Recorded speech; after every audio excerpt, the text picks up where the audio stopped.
Dice, quiero que me dé la mano para poder casarme con ella.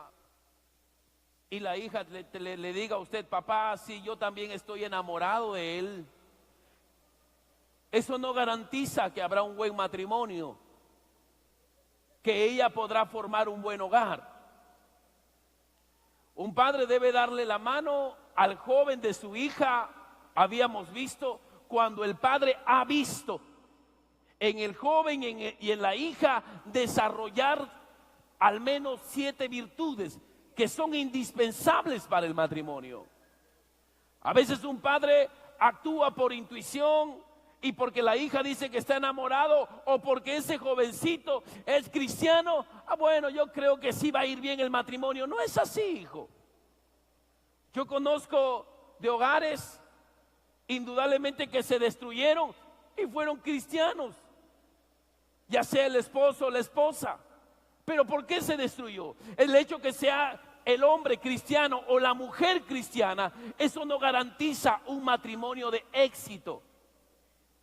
Lo que garantiza un buen matrimonio es haber realizado o hecho las cosas conforme a la palabra de Dios. Si mi matrimonio va a estar asentado sobre la palabra de Dios, entonces habrá éxito en el matrimonio. No digo que no habrá problemas, no, podrá haber problemas. Pero los problemas ambos van a superar y van indudablemente a tener un matrimonio donde sus hijos siempre tengan a papá y a mamá al lado. Y habíamos visto que todo padre es importante que vea aquellas virtudes. Uno de ellos es el respeto. Si yo no veo en un joven, en mi hija, que ha desarrollado la virtud del respeto, pues es un matrimonio que va rumbo al fracaso. Porque no podrá respetar a su esposo, que es su autoridad. Este hijo no podrá respetar a la esposa. Otra de las virtudes que habíamos visto es acerca de la fidelidad. Cuán importante indudablemente es que el hombre y la mujer aprendan a ser fieles. Y eso de ser fiel no es que uno lo obtiene por una imposición de manos, o por ayuno, o por vigilia. La fidelidad uno comienza a adquirirlo conforme comienza a practicar. Las virtudes se desarrollan de acuerdo a cómo tú puedas practicar cada una de ellas.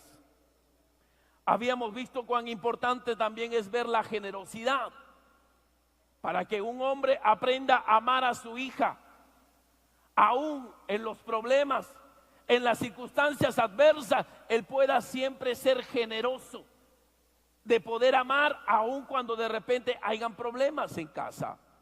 Un hombre generoso es aquel hombre que jamás lo va a tener a su hija de usted como una empleada o como una ama de casa, el cual hombre que siempre le da para la semana la comida, la luz y el agua, y nunca le da siquiera algo a ella para que se pueda arreglar. ¿Y por qué pasan estas cosas? Porque muchas veces siempre nos hemos acostumbrado a actuar como hemos visto a nuestros ancestros o como hemos visto en la sociedad, mas nunca nos hemos concentrado a escudriñar indudablemente la palabra de Dios. Habíamos visto también la paciencia, la virtud de ser paciente. Se necesita mucho eso en el matrimonio. Un hombre que no es paciente, imagínese, una mujer que no es paciente, va a generar un caos, una ruina. Habíamos visto también la confianza, cómo es importante que todo padre vea en el joven que sea un hombre de confianza. Su hija o la joven, la señorita, también indudablemente. Y la confianza uno no se lo gana porque sea la autoridad, sino uno comienza a ganárselo de poco a poco con sus actitudes. Habíamos visto cuán importante es la comprensión y habíamos visto cuán importante es el dominio propio. Estas 7 cosas, queridos hijos, queridos hermanos, es muy importante que haya en toda relación. Y esto es lo que el padre Cuando su hija le dice, papá, tengo un amigo, tengo una amiga, es cuando usted debe de decir, mira hijita, tú vas a tener todo mi apoyo, hija. El día que te cases, es un sueño para mí eso, hija. Pero hay algo muy importante que tú tienes que prepararte, hija. ¿Por qué? Porque es algo nuevo el matrimonio. Y prepararte desde la amistad. Y estas virtudes tú tienes que desarrollar. Y es el padre quien debe de ayudar a su hija a que desarrolle estas virtudes. ¿Para qué? Para que esté preparada para el matrimonio. De la misma manera, la madre debe de preparar a su hijo estas virtudes para que cuando su hijo se case no sufra, o al final usted no tenga a la hija con sus hijos, con sus nietos, y el esposo se fue con otra mujer. Es muy triste y es muy lamentable y es muy doloroso cuando a veces vemos a los hijos o a las hijas sufrir, o cuando vemos que su hogar se ha destruido. No se necesita indudablemente tener suerte para que el esposo no lo abandone a mi hija. Lo que se necesita es tener instrucciones. Las instrucciones van a evitar un gran dolor para cada uno de ustedes. Sin instrucciones, hijo mío, prepárese para todas las cosas adversas que van a venir en su descendencia, y será indudablemente un gran dolor. Hoy vamos a continuar con esta enseñanza y hoy vamos a hablar acerca de la novia. Dios comienza a hablar y a dar muchas instrucciones al novio. Dios le da instrucciones a la novia, qué es lo que debe de hacer una novia, qué es lo que debe de hacer un novio, qué es indudablemente lo que se debe de hacer en una pedida de mano. A veces me dicen, pastor, me van a pedir la mano, ¿qué debo de hacer? ¿Debo de hacer una comida? ¿Debo de hacer aquello? ¿O debe de hacer? No sé cómo hacerlo. Indudablemente es porque a veces se desconocen muchos puntos bíblicos. Pero para hablar acerca de la novia, vamos a tomar el ejemplo de la iglesia. Dios creó las etapas de la vida y con ellos dio instrucciones de cada una de ellas. Y vamos a ver varios pasajes bíblicos, cómo la Trinidad toma ciertos papeles de nosotros los humanos para ponerse como ejemplo, y con ello aprendamos cómo debemos hacer las cosas en cada una de ellas. Vemos, por ejemplo, a Dios. Dios comienza a actuar como el creador de todas las cosas. Pero hay pasajes bíblicos donde Dios toma el rol de padre. ¿Y por qué Dios toma el rol de padre? Para que todo padre de familia pueda tomar el ejemplo y todas las cosas que Dios hace como padre, el que es un padre terrenal pueda imitarlo. Uno de los patrones que yo tengo, siempre miro a Dios. Dios castiga a sus hijos, claro que los castiga. Y yo tengo que ver Dios como padre cómo castiga a sus hijos, para de la misma manera yo también castigar a mis hijos. Por eso nos dice la Biblia en Primera de Juan capítulo 3 verso 1, mire lo que dice aquí el Señor. Dice así la palabra del Señor. A ver todos ustedes, 1, 2, 3 y 4. A ver, vamos hijo, en la mañana esto reventaba. 1, 2, 3 y 4. Nos ha dado, ¿quién nos ha dado amor? El Padre, para que seamos llamados, ¿qué cosa? Hijos de Dios. Por eso el mundo no nos conoce, porque no le conoció a Él. Vemos a Dios tomando la figura paternal como padre. ¿Y por qué Dios en este caso toma la figura de padre? Para dar instrucciones. ¿Cómo debe ser un padre? ¿Cómo debe de juzgar? ¿Cómo debe de comportarse? Por ese motivo es que Dios toma la figura de padre. Ahora vamos a ver a la segunda persona de la Trinidad, que es Jesús. Nosotros sabemos que Jesús también es Dios, que Jesús es el Salvador, pero Jesús toma la posición de hijo. para que todo hijo tengamos un guía, tengamos un ejemplo a seguir. Así como Jesús se comportó como hijo ante el Padre Celestial, así yo también debo de comportarme como hijo ante mis progenitores. Y eso nos dice la Biblia en el siguiente pasaje, Mateo capítulo 6, verso 9. Miren lo que dice aquí el Señor. Dice, vosotros pues, dice, oraréis así, ojo aquí, Padre nuestro. Mira la postura que toma Jesús de hijo. Padre nuestro, que estás en los cielos, santificado sea tu nombre. Cuando usted estudia la Biblia, jamás usted va a ver a Jesús llamándolo Jehová. ¿Y por qué Jesús no lo llama Jehová? Porque Jehová es su nombre. Y es una falta de respeto que un hijo llame a su padre por su nombre.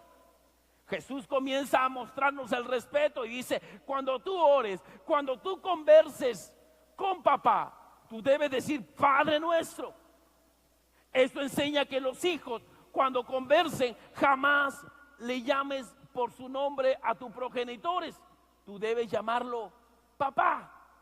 ¿Por qué? Porque son tus padres. A ellos no puedes llamarlo por su nombre.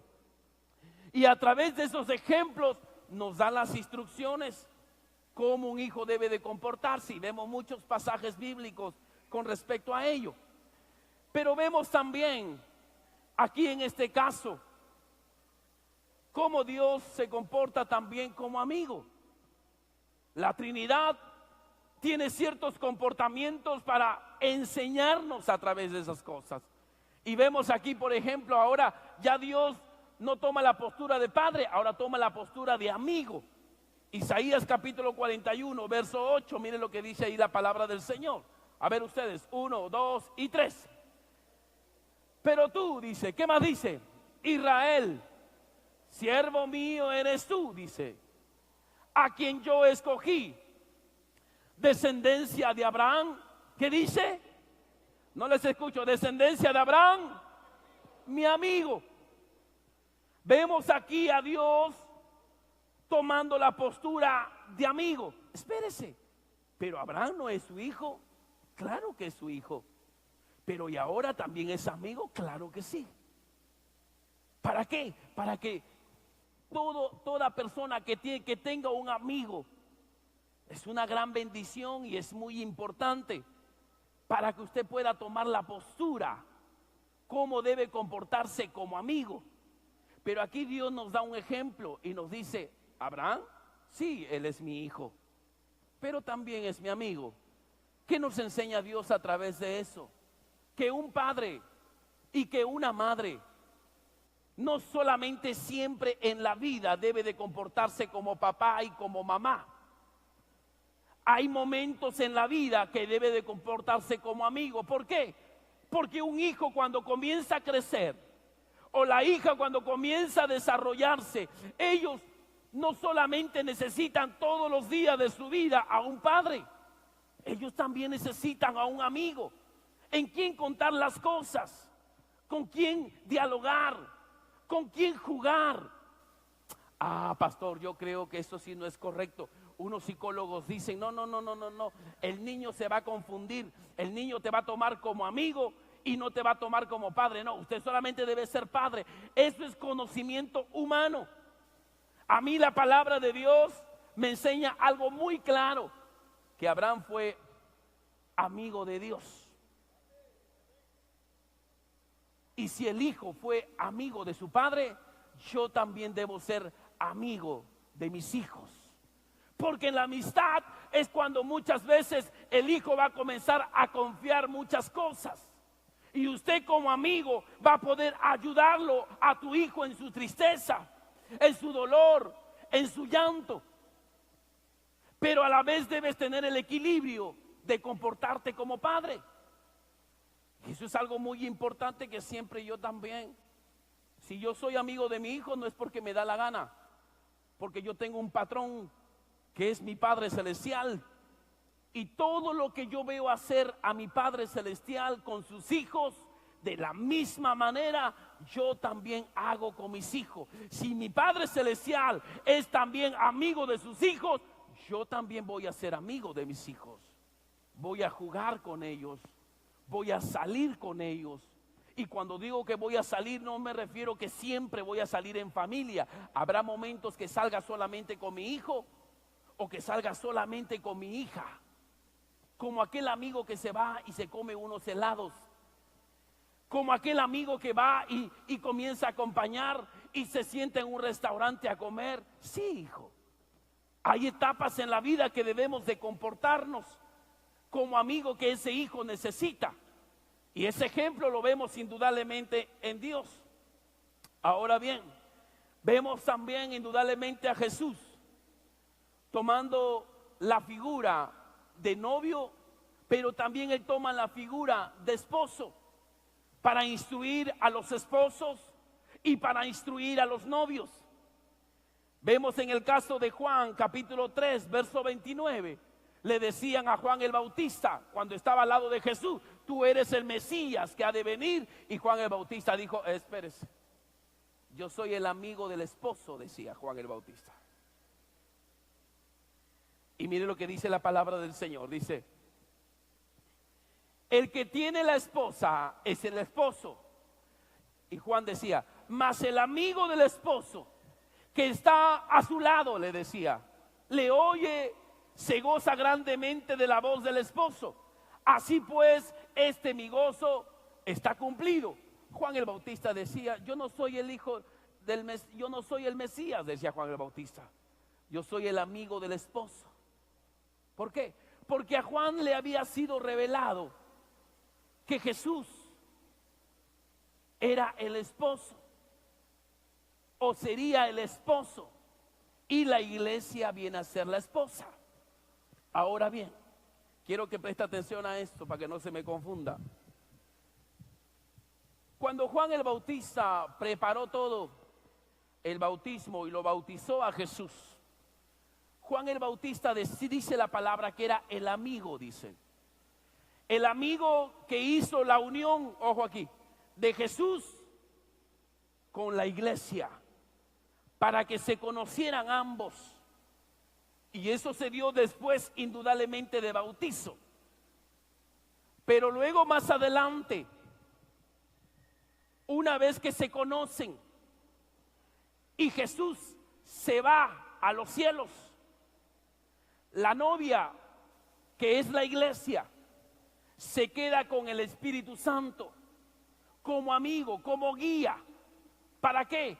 Para guardar a la esposa, para guiar a la esposa, que es la iglesia, que somos cada uno de nosotros, para aquel día especial donde se realizarán las bodas del Cordero en los cielos. Mire lo que dice la palabra del Señor, y anote este texto porque no lo tenemos ahí en el manual. Nos dice en el libro de Romanos, capítulo 8, verso 14. Nos habla aquí el Señor en su palabra. Romanos capítulo 8, verso 14. Dice así: porque todos los que son guiados, ojo aquí, hijos, porque todos los que son guiados por el Espíritu de Dios, estos son hijos de Dios. El Espíritu Santo es quien comienza a guiar indudablemente a la novia. Siempre hay un intermediario en una relación. ¿Por qué Juan el Bautista comienza a unir a Jesús con la iglesia? Porque siempre a veces en la vida hay ese amigo que dice: hey, amigo, te voy a presentar a una amiga. Te presento aquí a Rosa. Y el amigo va: ¿cómo estás, Rosa? Mucho gusto. Y a veces desde ese momento que lo presenta, él queda flechado, se queda enamorado. Eso es lo que el Señor nos está hablando, lo que sucede muchas veces. Ahora bien, pero después nos dice la palabra del Señor: porque todos los que son guiados por el Espíritu de Dios, dice, estos son hijos de Dios. Todos los que son guiados por el Espíritu Santo. Ahora, así como la novia y el novio siempre tiene un amigo, quien está con él, quien está siempre a su lado. Así también la iglesia del Señor. Eso ya pasa con la iglesia. La iglesia también tiene al Espíritu Santo para guiarlo. ¿Por qué? Porque la iglesia es figura indudablemente de la esposa. Vemos, por ejemplo, en el libro de Efesios capítulo 5, verso 25 al 27. Ahora vemos a Jesús comportándose como un novio, pero también como esposo. Miren lo que dice la palabra del Señor. Y aquí, ¿por qué Jesús toma la figura de novio? Para enseñar a todos los novios cuál es el comportamiento que debe de tomar con la novia y cómo se debe de amar a la novia. Miren lo que dice Efesios 5, 25 y 27. Dice, así como Cristo amó a la iglesia. ¿Por qué está hablando en término pasado? Porque Cristo murió en la cruz del Calvario. Y esa muerte en la cruz del Calvario demuestra el amor que Él tuvo por la iglesia, que es la novia. Y sigue diciendo, ¿y de qué manera amó Cristo a la iglesia? Entregándose a sí mismo por ella. Se entregó por ella. Se negó tal vez a sus propios deseos, porque Jesús indudablemente como ser humano no quería morir en la cruz del Calvario. Por eso lo pensó y dijo, Señor, haz de mí que pase este cáliz. ¿Por qué hizo esto? Porque como ser humano le era muy difícil, pero tenía que indudablemente enseñarnos a amar. Y dice, se entregó a sí mismo por ella.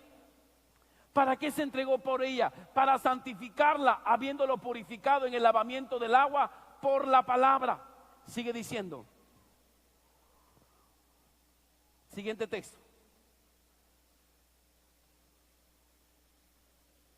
A fin de presentársela a sí mismo una iglesia gloriosa, que no tuviese mancha ni arruga, ni cosa semejante, sino que fuese santa y sin mancha. Si queremos saber cuánto Cristo amó a la iglesia, que es la novia, tenemos entonces que mirar la cruz. Los clavos que lo sostuvieron su cuerpo son la referencia que tenemos para ver la magnitud de su amor. Y note que la entrega por su amada fue para santificarla. Su amor fue redentor y purificador. Y no hay amor más grande, indudablemente, que este. ¿Qué es lo que hizo Cristo? Cristo murió en la cruz del Calvario. Ojo aquí. ¿Y quién salió beneficiado?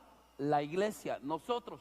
Porque gracias a esa muerte, nuestros pecados son perdonados. Gracias a la muerte en la cruz, nosotros podemos ser sanos de toda enfermedad. Gracias a la muerte de esa cruz, nuestras maldiciones que dejaron nuestros ancestros son quitados.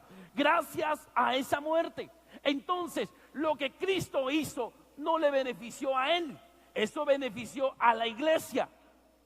¿Qué nos da de entender eso? Nos da de entender y enseña a todo novio que cuando uno tiene un novio, tiene que aprender que todas las cosas que hace ya no va a ser para beneficiarse él, sino va a ser para que la novia indudablemente se beneficie.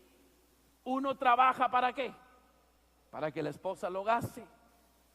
Uno ya no duerme sus horas completas. ¿Para qué? Para que la esposa a veces duerma. Todo lo que el hombre hace ya no lo hace para beneficio suyo, sino para beneficio de la esposa. ¿Para quién trabajas tú? Para llevar el plato de comida a la casa. ¿Para que coma quién? Tu esposa, tus hijos. ¿Trabajamos para qué? Para vestir a la esposa. ¿Trabajamos para qué? Para que ella se vea bien.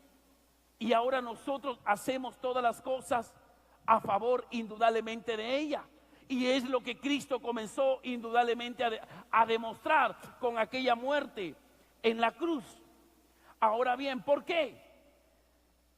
Porque la Biblia también nos habla que la iglesia, y ojo aquí, mientras la iglesia está en la tierra, la iglesia viene a ser la novia de Cristo. Cuando la iglesia esté en el cielo, ya no será la novia, será la esposa del Cordero de Dios. ¿Cuánto decimos amén a eso?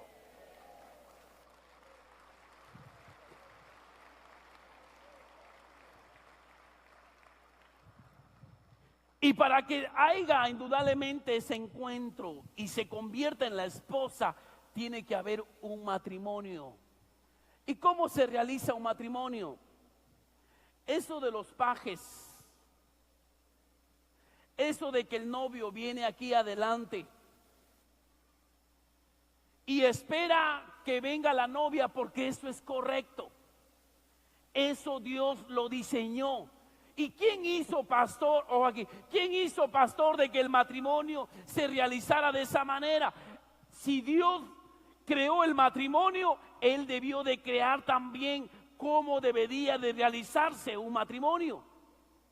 ¿Y en dónde nos enseña eso? Nos enseña justamente aquí, en Primera de Tesalonicenses, capítulo 4, versos 16 al 17. Mire aquí, dice la palabra del Señor.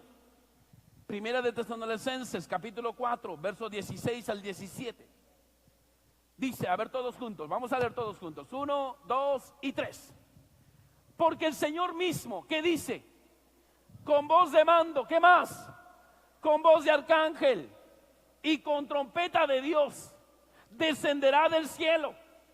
Y los muertos en Cristo resucitarán primero. ¿Qué más dice? Luego nosotros, los que vivimos, los que hayamos quedado, sigue diciendo, seremos arrebatados. ¿A dónde? ¿A dónde seremos arrebatados? Juntamente con ellos. ¿Iremos a un lugar primero o la iglesia, qué es lo primero con quien se encuentra? En las nubes, para recibir al Señor en el aire. Sigue diciendo, y así estaremos siempre con el Señor. Si mostramos la foto, nos dice la palabra del Señor lo siguiente. Jesús toma el comportamiento de novio y dice que Jesús va a estar en las nubes esperando a la iglesia, a la novia. Como la novia tiene su guía, que es el Espíritu Santo, su amigo, es el Espíritu Santo. ¿Cómo nosotros vamos a ascender hacia las nubes? A través del poder del Espíritu Santo, quien nos asciende a las nubes. Y cuando nosotros, dice, seamos arrebatados y comenzamos a ascender hacia las nubes, nos encontraremos con el Cordero de Dios, que es el novio de la iglesia, y Él nos va a estar esperando. Y una vez que la iglesia ascienda y se encuentre con el novio en las nubes, ¿qué va a ser el novio? Es el novio, es Jesús, quien nos llevará y nos hará entrar a ese lugar celestial donde se celebrará las bodas del Cordero allá en los cielos. ¿Cuántos estarán en esas bodas del Cordero?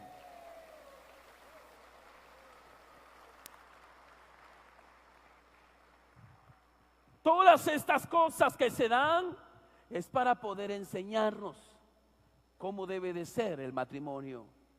Por eso es lo mismo que pasa aquí. Mira, Jesús estará rodeado de ángeles que tocarán música y músicas celestiales. Y así, tocando músicas celestiales, rodeado de ángeles, esperará a la novia. De la misma manera pasa cuando uno se casa. El novio está aquí y está rodeado indudablemente de pajes y rodeado de personas que aman indudablemente a él. Y el novio espera que venga la novia. Y cuando la novia viene, es cuando el novio lo toma del brazo y lo sube al altar. Y aquí en el altar es cuando se da el matrimonio. Es lo mismo que Jesús va a hacer. Jesús lo espera en las nubes y luego Jesús lo lleva al lugar celestial, donde serán las bodas del Cordero. Esas cosas no son casualidades. ¿Por qué pasa todo este hecho? Para enseñarnos cómo debe ser un novio, las cosas indudablemente que se debe de hacer en aquel momento. Sí, porque en el cielo habrá aquella boda magnífica, tan especial. Y mire dónde nos dice eso, Apocalipsis capítulo 19, verso 7. Nos dice aquí el Señor. A ver ustedes, 1, 2 y 3. No les escucho. 1, 2 y 3. Gocémonos, dice, y alegrémonos. Debe ser gozo, debe ser una alegría. ¿Por qué? ¿Por qué debemos de gozarnos y alegrarnos? Porque ha llegado, dice, las bodas del Cordero, y su esposa se ha preparado. Esto quiere decir que las bodas del Cordero que será en los cielos causará un gran espectáculo, hijo. Se nos imagina este evento maravilloso que será en el cielo. Y eso solamente será para su iglesia, las que nacieron de nuevo, las que lavaron sus vestiduras o lavaron sus cuerpos, no con agua, sino con la sangre del Cordero de Dios, para presentarse pura ante su amado, que es Jesucristo, el Rey de Reyes y Señor de Señores.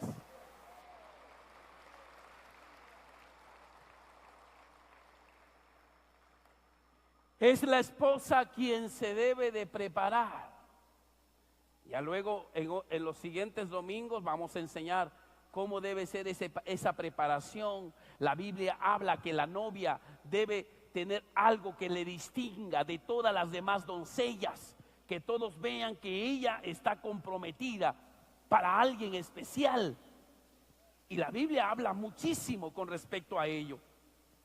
Ahora bien, vemos también en el libro de Apocalipsis capítulo 21, verso 4. Ahí nos habla el Señor algo muy importante. Y habla que Juan comenzó a ver una visión. Las cosas que había de ver en el futuro, Dios se lo muestra a Juan en una visión. Y mire lo que Juan comienza a escribir. Aquella visión que él vio, dice, y yo, Juan, dice, vi la santa ciudad, la nueva Jerusalén, descender del cielo, dice, descender del cielo de Dios, dispuesta como una esposa ataviada. Ahí viene la exhortación o la corrección para aquellos que dicen, no, una hija de Dios no debe de arreglarse, una hija de Dios no debe de cortarse las horquillas, una hija de Dios debe verse así natural. Discúlpame, pero mi Jesús, con el que yo me voy a encontrar en los cielos, Él no viene por una mujer desarreglada, Él viene por una mujer ataviada. Quiere decir una mujer arreglada, una mujer que se vea espléndida. Ay, no, pastor, es que eso habla en el mundo espiritual, eso no habla en el mundo físico. Y si eso no fuera así, entonces, ¿por qué Dios comienza a decir que aquel que destruye el cuerpo, este cuerpo físico, Dios le destruirá a él, si a Dios no le importa lo físico? Si a Dios no le importa lo físico, entonces ¿por qué Dios manda que cuando un hijo se va a acercar a Dios deben de lavar su cuerpo con agua pura? No, yo me voy a presentar así nomás, todo sudoroso, todo sucio. Yo me voy a presentar delante de Dios porque a Él no le importa lo físico, le importa lo espiritual. Eso es mentira. Hebreos dice que cuando un hijo de Dios se va a acercar al Señor, debe de lavar su cuerpo con agua pura. ¿Por qué dice esto el Señor? Porque a Dios no solamente le agrada la parte espiritual. Escucha, y con esto sello esta parte. A Dios no solamente le agrada la parte espiritual, sino también le agrada la parte física. ¿Y sabes por qué? Porque este cuerpo no nos pertenece a nosotros, este cuerpo le pertenece a Dios, porque Él lo compró con la sangre derramada en la cruz del Calvario.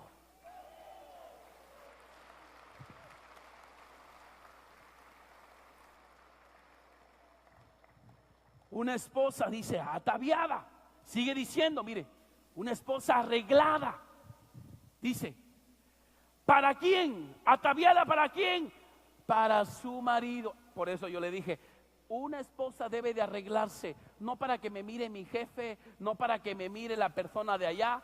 Yo debo de arreglarme para verme bien para mi marido. Mientras tú, mujer, te arreglas, te pintas, te arreglas el cabello para que tu marido se sienta orgulloso de ti, lo haces con esa conciencia, no hay pecado. Pecado es cuando lo haces con la intención de atrapar a ese jefe o de aquel jovencito para que se fije en ti.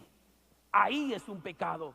Dios autoriza, y esta es la visión que comienza a describir Juan, y autoriza y dice, dispuesta como una esposa ataviada para su marido. Todo arreglo, toda mejora que tú vas a hacer en tu aspecto físico debe ser para agradar a tu esposo, porque ese esposo es quien Dios lo ha elegido para ser el amigo, el acompañante durante todo el resto de vida aquí en la tierra. ¿Cuántos decimos amén los maridos?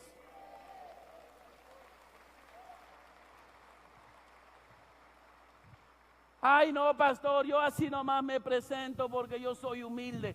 La humildad no es algo físico. La humildad no se ve, por si acaso. Eso es una hipocresía y eso no es correcto. A Dios siempre le agradó que la novia, por eso Dios toma la figura. ¿Y qué dice Juan? Y vio a la esposa ataviada para su marido. ¿Por qué habla de esta manera? Para enseñar a las mujeres que las mujeres se deben de arreglar para su marido, para que el marido se sienta bien.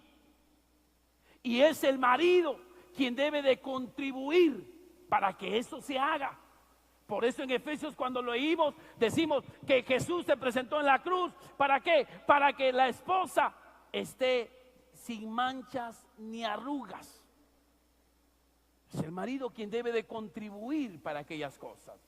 Por eso decíamos el domingo pasado, Dios nos ha dado una esposa, no nos ha dado una ama de casa, ni tampoco una mujer que nos ayude con los quehaceres en la casa. Dios nos ha dado una esposa, y como tal nos compete a nosotros no solamente darle para la cena o para el almuerzo o para que pague la luz, el agua o compre el gas. Al menos una vez al mes, mi amor, esto es para que te veas hermosa. Muy aparte de todos los gastos, cariño, vaya al salón, arréglate. Pero mujer, tú también sé sabia, pues.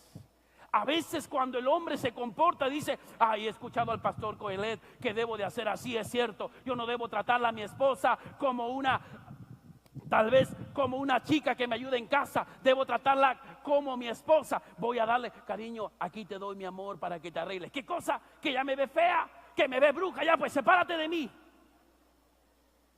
El hombre quiere cambiar y la mujer mucho contribuye a veces para mal. Si tu esposo te dice que te arregles, es porque es una ley que Dios le da al esposo. Y eso es algo muy importante, que tú y yo siempre debemos indudablemente de aprender, debemos siempre de conocer. Y vamos, sigue diciendo. Sigamos con el texto.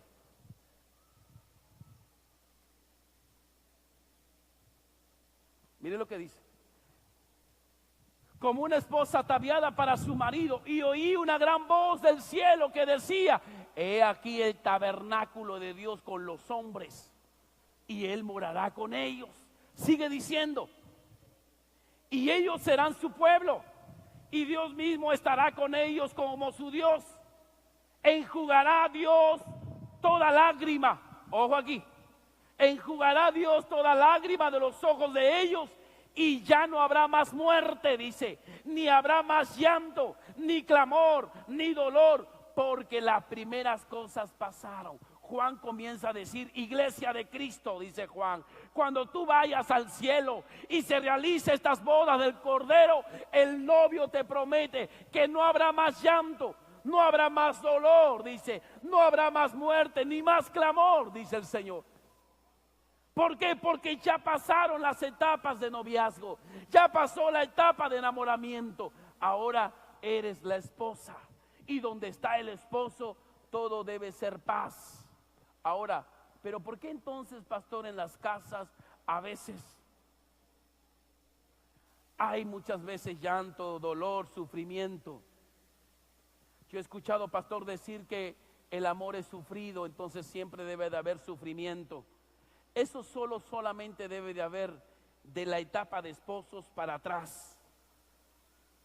Pero de la etapa de esposo para adelante debe de hacer tal como Cristo lo va a hacer con la esposa, que es la iglesia. Cristo promete y dice, no habrá más llanto, no habrá más dolor, no habrá más clamor. Pero entonces, ¿por qué, pastor, ahora hay? Porque muchas veces tenemos nuestro matrimonio como uno intuye, mas no como uno ha visto en la palabra de Dios bajo las instrucciones bíblicas. Se tiene la intimidad sexual como uno lo vio en una película o como uno piensa, pero no como lo desarrolla Cantares. Para algo Dios ha dejado un libro, todo un libro, donde el Señor metafóricamente enseña cómo se debe de tener o debe tener intimidad con la esposa, y la esposa cómo debe tener intimidad con el esposo. Cantares nos enseña quién es el que debe tener el placer sexual, y nos dice que es el hombre, el último, el quien debe tener el placer sexual. Primero debe tener la esposa. Si cumplimos esos principios, todo va a ser felicidad. ¿Y por qué Dios lo enseña? ¿Sabes por qué Dios lo enseña? Porque Él creó el cuerpo del hombre y creó el cuerpo de la mujer. No se trata de hacer las cosas por intuición. Se trata de hacer las cosas tal como dice, sin duda, la palabra del Señor. Y eso es la voluntad de Dios. Y eso es lo que Dios, sin duda, comienza a enseñarnos. Y Él comienza a hablarnos, comienza a instruirnos. Vemos también en este libro, Apocalipsis capítulo 21, verso 2. Vemos a la iglesia como novia del Cordero, pero la iglesia se vestirá de pureza. Mire usted.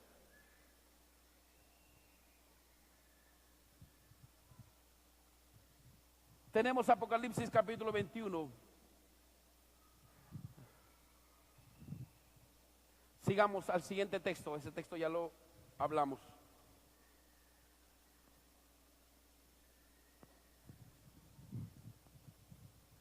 Apocalipsis capítulo 21, versos 9 y 11. Los que tenemos el manual, dice así la palabra del Señor. Dice, ven acá, dice, yo te mostraré la desposada. ¿Qué quiere decir desposada? Desposada quiere decir la que recién se ha casado. Y Dios comienza a dar instrucciones. Lo toma la iglesia como novia para enseñar a las novias.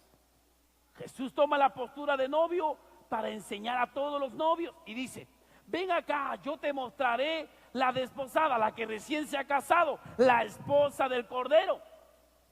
Y me llevó en el espíritu a un monte grande y alto, y me mostró. Y mire lo que sigue diciendo.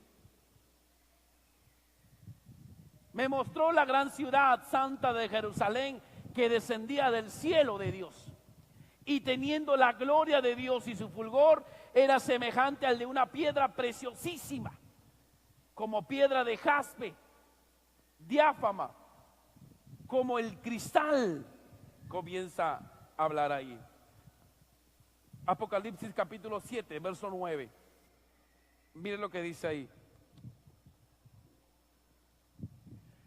Después de esto miré y he aquí una gran multitud, mire usted, la cual nadie podía contar, de todas las naciones y tribus y pueblos y lenguas que estaban delante del trono y en la presencia, dice, del Cordero, vestidos de ropas blancas y con palmas en las manos. Comienza a ver pueblos, dice, este pueblo de naciones, vestidos de ropas blancas, son aquellas personas indudablemente que hemos entregado nuestra vida al Señor y que Dios nos ha dado nuevas vestiduras para presentarnos delante del Señor a ese gran encuentro donde Cristo hará un pacto con su iglesia y un pacto eternamente y para siempre. Y Él nos tiene que arrebatar de esta tierra, porque esta tierra será destruida para crear un nuevo universo. Y esta iglesia indudablemente debe de estar pura y sin mancha, como lo dice 2 de Corintios, capítulo 11, verso 2. Mire lo que dice aquí la palabra del Señor. Corintios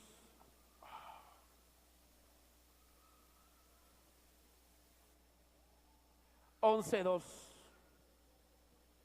nos dice así: porque os celo con celo de Dios, pues he desposado con un solo esposo, para presentarnos como una virgen pura. Ojo aquí, hijos.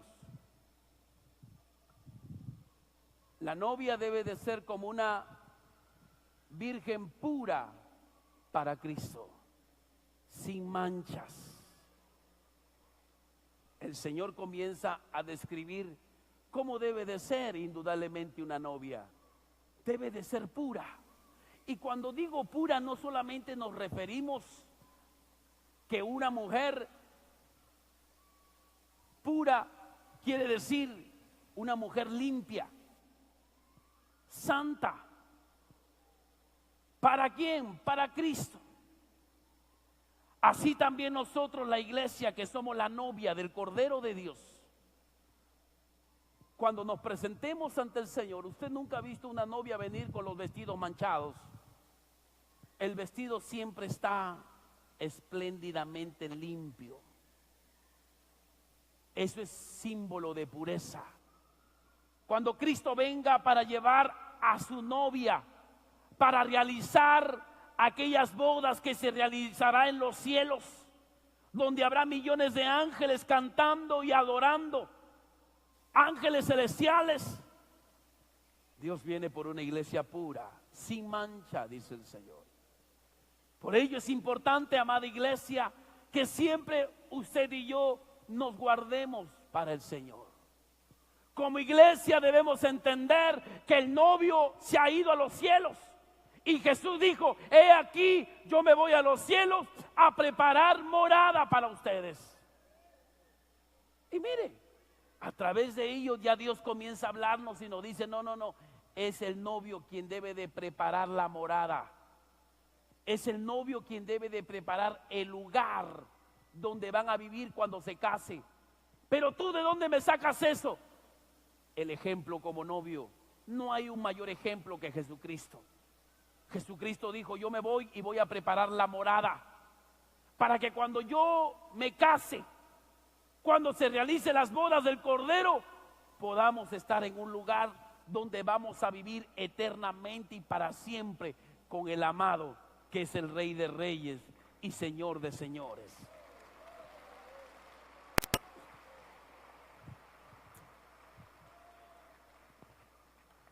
Por eso, iglesia, es importante que tomemos la postura de novia, de siempre guardarnos en pureza, guardarnos de toda mancha, guardarnos de todo pecado. Algún pecado, alguna mancha que nos impida indudablemente recibir esa presencia de Dios o encontrarnos con el Maestro. A veces, con respecto al pecado, se tiene diferentes ideas, diferentes conceptos. Dios dice que Él espera una iglesia sin mancha. tú te pudiste haber manchado. Y el problema no es que tú te hayas manchado. El problema es que tú hayas quitado esa mancha y siempre te encuentres limpia. De la misma manera debemos tomar la postura en el mundo espiritual. Yo pude haber pecado delante de Dios. La Biblia dice que aquel que dice que no ha pecado, dice la Biblia, el tal es un mentiroso, dice. ¿Qué nos quiere decir el Señor? Que de una o de otra manera muchas veces vamos a fallarle a Dios. Vamos a pecar delante de Dios. Pero ese no es el tema, dice. El tema aquí es que tú no dejes que el pecado more en tu vida. Si tú te manchas, debes de sacar el pecado. Porque cuanto más tiempo tiene el pecado en tu vida, más difícil será que tú te lo saques. Por ejemplo, y se lo voy a poner de esta manera. Si yo mancho mi camisa con sangre y luego lo dejo por ahí 5 días con esa mancha, ¿demorará en salir esa mancha? Claro que sí. Pero si yo me mancho en estos momentos con sangre y me saco la camisa y comienzo a lavarlo, va a salir mucho más rápido. Así también es el pecado. Si tú te manchas con el pecado, iglesia del Señor, si tú te manchas con el pecado y tú no le confiesas a Dios y no te quitas rápido el pecado, después dicen, bueno, el próximo domingo que voy a la iglesia le voy a pedir perdón a Dios. Será más difícil que salga ese pecado. ¿Y cómo así, pastor, será más difícil? Puede caber la posibilidad que te olvides que cometiste ese pecado delante de Dios. Y pecado que no es confesado, pecado que no es perdonado. Pero ¿qué pasa si tú pecas? Estás en el carro y tú pecas delante de Dios mirando a esta joven o codiciando a alguien. Y luego te agachas y le pides perdón a Dios. Te vas a acordar rápidamente cuál es la falta que tú has cometido. Y cuando tú lo confiesas a Dios y luego te apartas de ese pecado, dice la palabra que Dios es fiel y justo para perdonarte y limpiarte de toda maldad.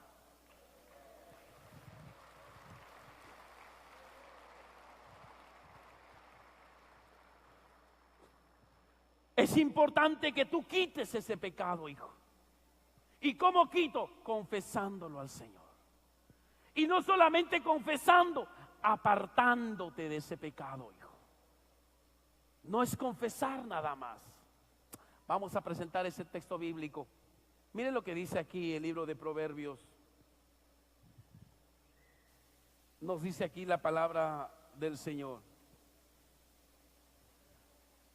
Anoten ese texto, es un texto que le he agregado al final. Primera de Juan capítulo 1 verso 9. Muchos se agarran de este texto. Miren lo que dice este texto. Miren lo que dice Primera de Juan. Dice, si confesamos nuestros pecados, dice Juan, Él es fiel y justo para perdonar nuestros pecados y limpiarnos de toda maldad. Pastor, yo solamente necesito confesar mi pecado nada más. Y si yo lo confieso, entonces Dios me va a perdonar mis pecados. ¿Será cierto eso? Es que nosotros tenemos que analizar qué cosas y cuáles son los requisitos que Dios nos pide para perdonar nuestros pecados. Eso es cierto, pero eso es solamente dar el primer paso. En el mundo espiritual, Dios siempre va a pedir 2 pasos. ¿Y cuál es el siguiente paso? Nos dice Proverbios 28:13. Miren lo que nos dice aquí. Dice, quien encubre sus pecados jamás prosperará, pero quien lo confiesa, ojo aquí, y no solamente dice quien lo confiesa, y lo deja, y se aparta, halla el perdón de Dios. Entonces, no solamente se trata de confesar mi pecado a Dios, se trata de alejarme de aquello que me impide ese pecado. Si yo, por ejemplo, soy un joven que está viendo pornografías, Señor, perdóname porque estos ojos, Señor, han visto la desnudez, han visto pornografía, yo te pido que me perdones. Es correcto. Has dado el primer paso. Pero para que obtengas el perdón de Dios, tienes que alejarte. Ya nunca más voy a ver pornografía. Me voy a alejar indudablemente de aquellas páginas que comienzan a mostrarme aquella pornografía. La intención de alejarme, más la confesión, eso hace que yo pueda hallar el perdón. Vemos otro ejemplo. Mire lo que dice aquí, el siguiente. Vamos a la siguiente diapositiva. Un hermano que tenía su negocio de contrabando me dice: pastor, yo quiero orar por mi negocio, quiero que ores por mi negocio. Ah, qué bueno, le digo. ¿Y a qué te dedica tu negocio? Pastor, lo que pasa es que yo traigo materiales de Bolivia y lo traigo así, lo paso así sin aduanas y todo ello, y hay una manera de cómo pasar, y yo quiero que ores para que aquella mercadería que he comprado, los policías y la aduana, todo, no me puedan incautarlo. Y yo le decía, eso me pasó cuando estaba en Arequipa, y yo le decía al hermano: yo no puedo orar por tu negocio, ni tampoco puedo pedirle a Dios. Pero pastor, la Biblia dice, ahí está. Ahora sí vamos a la diapositiva. Y él me sacó este texto bíblico. Mire lo que me sacó este texto. Mateo 21, 22 dice: pastor, pero la Biblia dice, todo lo que le pidieres en oración, creyendo, lo recibiréis. Yo voy a pedir en oración al Padre creyendo de que Él va a guardar mi mercadería y que no será incautada. Porque dice el Señor, todo, ojo aquí, todo lo que pidas en oración creyendo, yo lo voy a recibir. Yo le dije: es cierto lo que dice la Biblia, pero eso, hijo, es el primer paso. Ahora tú tienes que leer el segundo paso. ¿Por qué? Porque la Biblia siempre habla de dos pasos para realizarse algo. Por ejemplo, le decía, la Biblia dice, la fe, todo aquel que cree, recibe. Pero la Biblia dice, la fe sin obras es muerta. Entonces yo debo de creer, pero debo de obrar. Ahora, acá también dice la Biblia, yo debo de pedir creyendo. Pero mire lo que dice 1 de Juan 5:14. ¿Cuál es el segundo paso? Dice, y esta es la confianza que tenemos en Él, que si pedimos alguna cosa conforme a qué, no les escucho, conforme a qué, conforme a qué, a su voluntad, Él nos oye. Y yo le dije, ¿tú crees que es la voluntad de Dios proteger aquella mercadería que está viniendo por contrabando de Bolivia? Él respiró y dijo, no creo, pastor. Es que es así, hijo. Tú no puedes usar solamente un texto para justificarte de ello y tener la libertad de hacer algo. No, te equivocas. Está bien, tú debes de orar creyendo, pero yo debo de orar algo que está dentro de la voluntad de Dios. Y yo le decía, es como aquel joven que ve que una hermana está comprometida con otro hermano, pero este joven dice, no, esa hermana no, a mí me gusta, yo voy a orar, yo creo que esa hermana va a terminar con él y se va a casar conmigo, yo lo creo por fe, lo visualizo. Esa no es la voluntad de Dios.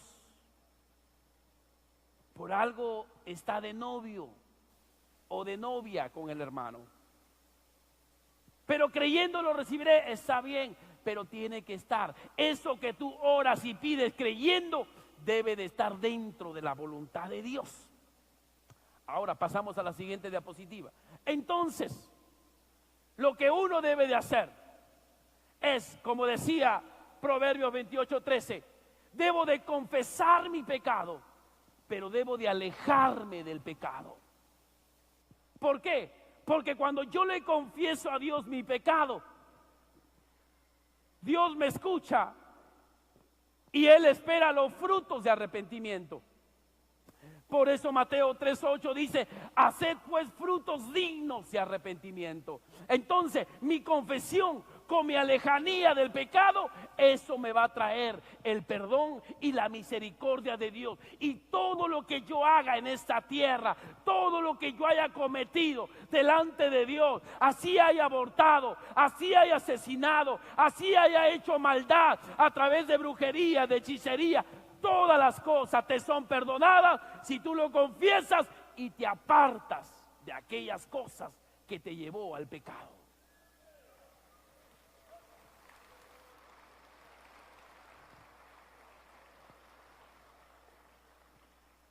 El tema aquí, hijo mío, es alejarte del pecado, hijo. Alejarte de aquello que te impida, hijo. Aquellas cosas que muchas veces van a impedir que tú te permanezcas en santidad, que permanezcas como aquella novia pura delante de Dios. No permitas que el pecado, querido hijo, se apodere de tu vida y te corrompa, hijo, te destruya. Porque un pecado que tú no le confiesas a Dios y no te alejas de ese pecado, te va a convertir en un ser más cruel y despreciable. Porque el pecado es como un cáncer que poco a poco va carcomiendo, poco a poco va carcomiendo, y llega a tal punto que ya no le encuentras sanidad y lo único que esperas es la muerte. Así también es el pecado. Al hombre que comete pecado y no confiesa, va a llegar a un punto que él va a llegar a cometer un pecado de muerte y ya no habrá más perdón.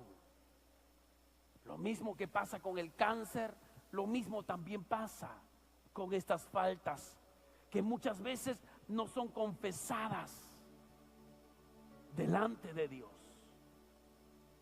Apártate de aquellas cosas, hijo, porque Jesús viene por una iglesia pura. Jesús viene por una novia sin mancha, hijo. Tú pudiste haber pecado delante de Dios, pero dice la Biblia que la misericordia de Dios se renueva, hijo, cada mañana. ¿Y por qué se renueva cada mañana? Para que no te corrompas, no te pierdas, no te vuelvas en ese ser cruel, despreciable. Un día conocí a una señorita, una hermana. Su mamá me la trajo, me dijo: pastor, quiero que hables con mi hija. Comenzamos a hablarle y miraba que esa joven era inocente, una joven inocente. Le hablaba acerca de las amistades, cómo tiene que seleccionar sus amistades, cómo tiene que darse cuenta cuando una amistad es mala y cuando una amistad es buena. Y ella, toda inocente, tuvo un amigo que le mandaba cartitas y comenzamos a hablar. Ella estaba en su inocencia, 16 años, pero luego se dejó influenciar por las amigas, dejó venir a la iglesia y luego a través de la amiga conoce a un chico. Con este chico comienza a tener unos sentimientos y comienzan a caer en besos, en manoseos, y comienzan a fornicar. Y un día yo me encontré con ella y le comencé a hablar, y ella me confesó y me dijo: pastor, he hecho esto, he hecho aquello, pero me cuesta, pastor, alejarme de él. Yo le digo: yo no voy a poder hacer nada. En vano es que yo ore por ti si tú no tienes la decisión de alejarte de ese joven. Porque Dios no solamente pide tu confesión, Él pide que tú te alejes, porque la lejanía le demuestra a Él que estás arrepentido verdaderamente, porque es una obra o es un fruto de arrepentimiento. Y luego esta dama se fue, se siguió encontrando con el joven. El pecado de la lujuria, del desorden sexual, lo llevó a la fornicación. Después que comenzó a fornicar, luego esta joven quedó embarazada. Y cuando quedó embarazada, ella lo abortó a ese niño. Después que abortó a ese niño, terminó su relación. Ella se metió con otro joven y con otro joven también cayó en fornicación. Se metió con otro joven y también comenzó a caer en fornicación y quedó nuevamente embarazada, y ella comenzaba a renegar de Dios y comenzaba a maldecir el día que había venido, porque Dios había permitido venir a la tierra solamente para sufrir, y comenzó a renegar de Dios. Mire cómo un pequeño pecado lo llevó a la fornicación, lo convirtió en una asesina y luego lo convirtió en una mujer apóstata. Poco a poco comenzó a corromper el pecado dentro de la vida de esta joven. Si tan solamente al inicio hubiera confesado y se hubiera alejado, hubiera encontrado la misericordia de Dios, hubiera encontrado el perdón de Dios y no hubiera llegado a tal pecado de blasfemar. Y así como el cáncer poco a poco avanza de tal manera que te lleva a la muerte, así también es el pecado. Joven, señorita, poco a poco te va transformando, te va cambiando, te va corrompiendo poco a poco, y a tal punto donde que llegas a un momento de la vida y te das cuenta y ves que has estado con varios hombres, has entregado tu cuerpo a varios, has tenido varios abortos, y ahora abortar ya no te da miedo como la primera vez.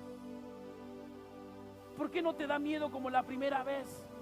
Porque te has corrompido, te has podrido espiritualmente y has permitido que ese pecado te transforme en una mujer cruel, que tarde o temprano, sin duda, tu pecado te alcanzará, joven. Por eso apártate de aquellas cosas, apártate de aquello que mancha tus vestidos, aquello que te hace parte de la novia de Cristo, no pura, te hace manchada. Confiésale a Dios. La Biblia dice: si te acercas a Dios, Él se acercará a ti, no importando las cosas que tú hagas. El Espíritu Santo vendrá a ti, te santificará y quitará todo pecado y te preparará para aquel encuentro con Jesucristo en las nubes, el novio, para poder estar en las bodas del Cordero de Dios. ¿Hay algo que tú no le has confesado a Dios? No a mi hijo. Tú no me has ofendido a mí. Tú le has ofendido a Dios. Y el tema aquí es entre tú y Dios. Cuando me comienzo a imaginar acerca de estas bodas, usted sabe quién ha organizado esa boda, quién se encargará de organizar toda esta celebración. Juan dice: y vi una gran cena. Sí, porque después del matrimonio tiene que haber un compartimiento.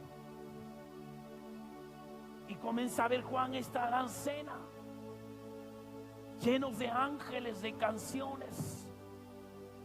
¿Te imaginas cómo será el traje del novio? El traje de la novia cuando estemos en el cielo. Este gran evento, un evento divino, hecho por seres angelicales. Es importante, iglesia, que tú y yo nos preparemos. Es importante, iglesia, que tú y yo debemos de prepararnos. No para que el hermano diga que yo estoy bien delante de Dios. No para que mi pastor diga que yo estoy bien delante de Dios. No, yo me preparo como parte de la novia o parte de la iglesia de Cristo para encontrarme con el Cordero de Dios cuando Él venga a las nubes a llevar a su novia.